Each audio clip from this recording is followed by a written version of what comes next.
नमस्कार, आपका अखबार के YouTube चैनल पर आपका स्वागत है। मैं हूं प्रदीप सिंह।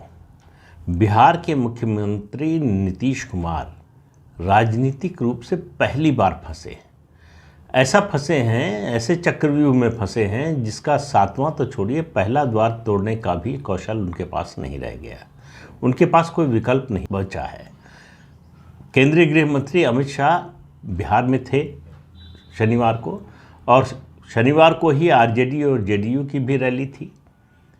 गृह मंत्री अमित शाह ने जिस तरह से हमला किया है नीतीश कुमार और लालू पर एक साथ, वो हमला जो है, मुझे याद नहीं है कि नीतीश कुमार साथ रहे हों, अलग रहे हों, लालू प्रसाद जो है जितने भी बड़े विरोधी रहे हों, इतना तीखा हमला इससे पहले किया हो उन्होंने। नीतीश कुमार के बारे में कहा कि ये आदमी सबसे बड़ा झूठा है, हमेशा लगातार झूठ बोलता है और धोखा देता है।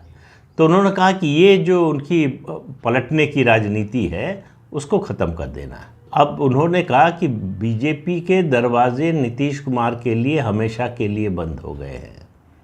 इसके बड़े दूरगामी मतलब है। उन्होंने और बहुत सी बातें कही जिसके बड़े राजनीतिक अर्थ हैं।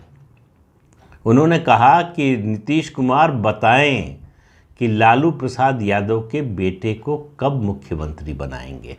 अब आप ध्यान दीजिए, वो कहने को कह सकते थे कि नीतीश कुमार कब तेजस्वी यादव को मुख्यमंत्री बनाएंगे, ये नहीं कहा उन्होंने कहा लालू प्रसाद यादव के बेटे को, यानी जंगल राज को जिंदा रखना है।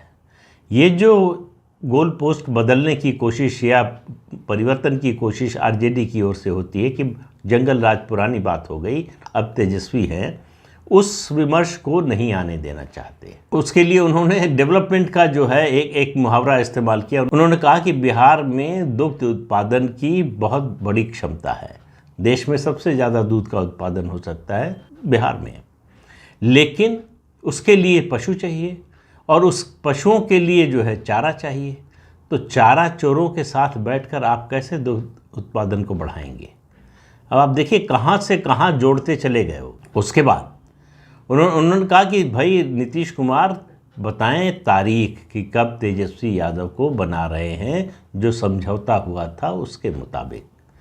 मतलब ये है कि जेडीयू और आरजेडी के बीच में जो फॉल्ट लाइन है उसको और उभारने की कोशिश, कि आरजेडी के लोगों को भी जो है ये कसमसाहट है, ये चिंता है अब होने लगी है अब कि भाई आखिर कब, उसकी कोई तारीख नहीं है। नीतीश कुमार कहते हैं कि अब सब इनको सौंप देंगे। उनके जो है राष्ट्रीय अध्यक्ष कहते हैं कि 25 की 25 में देखी जाएगी, तो 24 की भी बात नहीं कर रहे हैं। और आरजेडी के लोगों को उम्मीद थी कि लोकसभा चुनाव से पहले या लोकसभा चुनाव के बाद तेजस्वी यादव को मुख्यमंत्री पद सौंप दिया जाएगा और 2025 के चुनाव से पहले कम से कम एक साल जो है वो तेजस्वी यादव मुख्यमंत्री पद पर रह लें, तब चुनाव हो तो ये आरजेडी के लिए फ़ायदेमंद होगा। ऐसा कुछ होता हुआ दिखाई नहीं दे रहा है। तो गृहमंत्री ने जो कुछ कहा नीतीश कुमार के बारे में कि भाई ये तो भ्रष्टाचार के खिलाफ अभियान, ये चारा घोटाला जो हुआ था उसके खिलाफ अभियान, इस सब में शामिल रहे। इसी भ्रष्टाचार के मुद्दे पर वो जनता दल छोड़कर बाहर निकले जॉर्ज फर्नांडिस के साथ, और उसके बाद नई पार्टी बनाई, समता पार्टी बनी, फिर जो है जनता दल यूनाइटेड बना। उसके बाद इसी भ्रष्टाचार के मुद्दे पर 2017 में उन्होंने महागठबंधन छोड़ा। तेजस्वी यादव के खिलाफ जो रेलवे के होटलों का, आईआरसीटीसी के होटलों के में भ्रष्टाचार का मामला था, उस पर छोड़ा। तो भ्रष्टाचार के मामले पर जिनका साथ छोड़ा उन्हीं की गोद में आज जाकर बैठ गए हैं।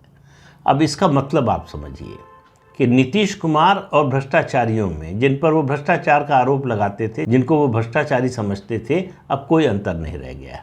नीतीश कुमार बोलते थे कि दो मुद्दों पर कभी समझौता नहीं हो सकता, एक है करप्शन और दूसरा है कम्युनलिज्म।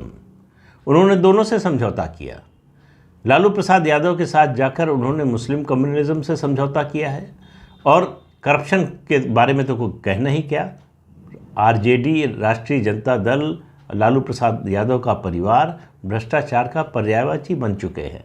ये बच्चा बच्चा जानता है बिहार का। और शनिवार को जो संयुक्त रैली थी उसमें युवा, वहाँ खड़े युवा जो रैली में आए थे, ये माना जाना चाहिए कि उन्हीं के समर्थक होंगे। वहाँ से नारा लगा रहे थे पलटू चाचा पलटू चाचा। ये स्थिति हो गई है नीतीश कुमार की बिहार में। नीतीश कुमार के लिए आरजेडी के साथ चलना मुश्किल हो रहा है और आरजेडी का साथ छोड़ने का कोई विकल्प नहीं है। जब अगस्त में नीतीश कुमार आरजेडी के साथ गए थे, उसके बाद अक्टूबर में एक सम्मेलन हुआ, राष्ट्रीय सम्मेलन हुआ राष्ट्रीय जनता दल का, जिसमें सारे अधिकार जो है वो तेजस्वी यादव को दिए गए कि वो पार्टी का संविधान बदल सकते हैं, पार्टी का नाम बदल सकते हैं, पार्टी का झंडा बदल सकते हैं। तो ये माना जा रहा था कि समझौता ये हुआ है कि जब तेजस्वी यादव मुख्यमंत्री बनेंगे तो दोनों दलों का मर्जर हो जाएगा। अब नीतीश कुमार उससे पीछे हट रहे हैं। क्यों पीछे हट रहे हैं? उनको मालूम है कि अगर उन्होंने मर्जर की बात की, ये प्रस्ताव भी रखा, तो उनकी पार्टी टूट जाएगी। उनकी पार्टी पर उनका वैसा अधिकार नहीं है कि जो कहें वो लोग मान लेंगे। और उनकी पार्टी में भी लोगों के मन में बड़ी बेचैनी है कि भविष्य क्या है, मर्जर होगा नहीं होगा, साथ रहेंगे नहीं रहेंगे, मुख्यमंत्री तेजस्वी हो जाएंगे या नीतीश कुमार ही रहेंगे। ये सारे सवाल हैं जिनका जवाब सिर्फ तेजस्वी यादव, लालू प्रसाद यादव का परिवार और नीतीश कुमार जानते हैं।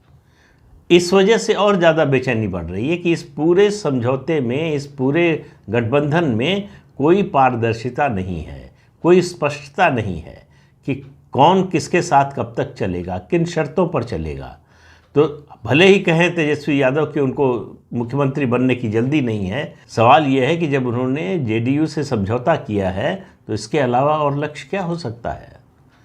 और जब नीतीश कुमार सार्वजनिक रूप से स्वीकार कर चुके हैं कि वो मुख्यमंत्री का पद सौंप देंगे तेजस्वी यादव को, तो जाहिर है कि तेजस्वी यादव चाहेंगे कि 2025 से पहले हर हालत में वो मुख्यमंत्री बन जाएं, क्योंकि 2025 के आसरे नहीं रह सकते कि चुनाव के बाद मुख्यमंत्री बनने की बात होगी।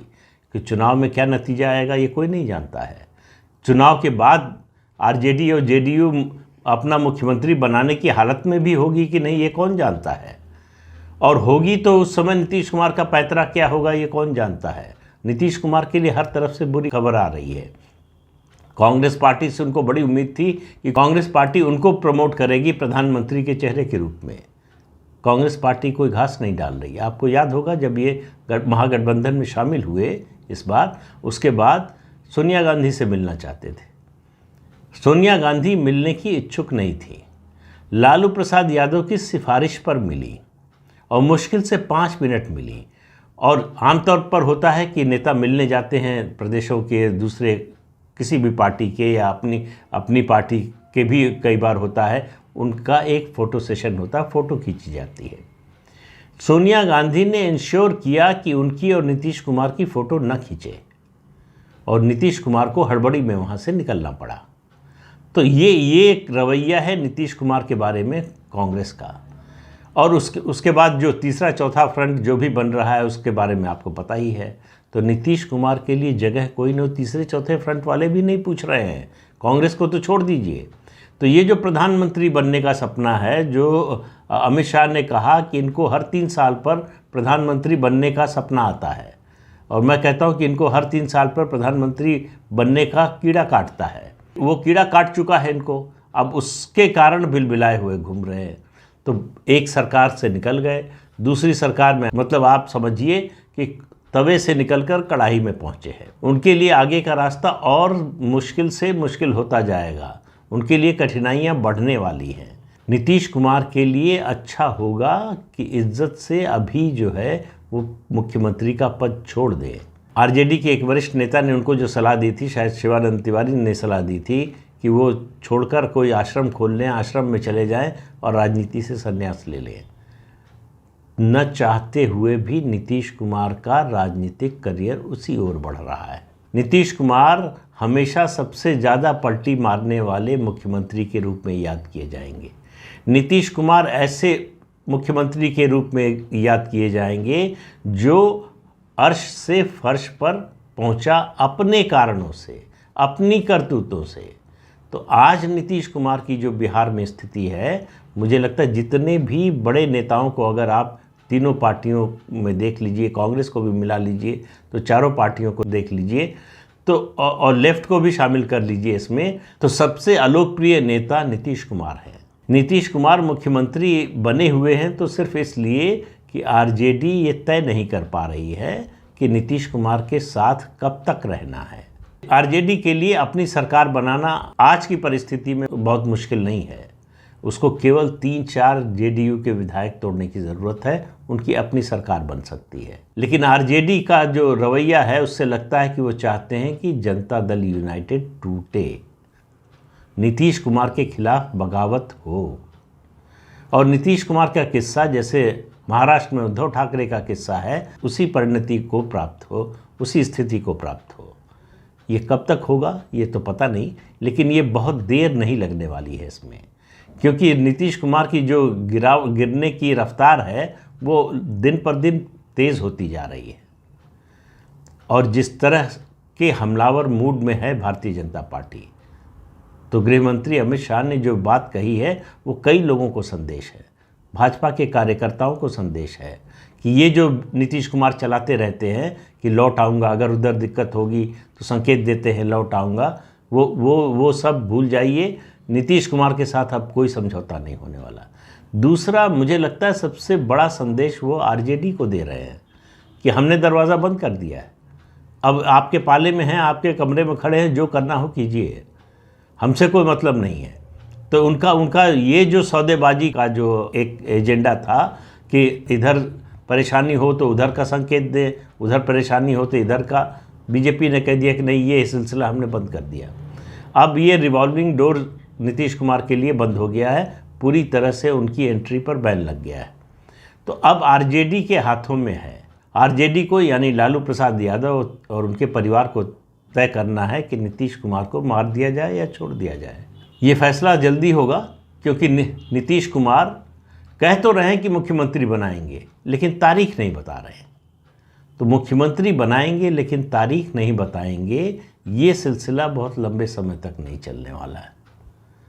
तो देखिए आगे आगे क्या होता है। तो इस अंक में इतना ही, अगले अंक में फिर मिलेंगे किसी नए मुद्दे के साथ। तब तक के लिए अनुमति दीजिए। आपसे अनुरोध है कि ये चैनल देखिए, शेयर कीजिए, लाइक कीजिए और सब्सक्राइब ज़रूर कीजिए। नमस्कार।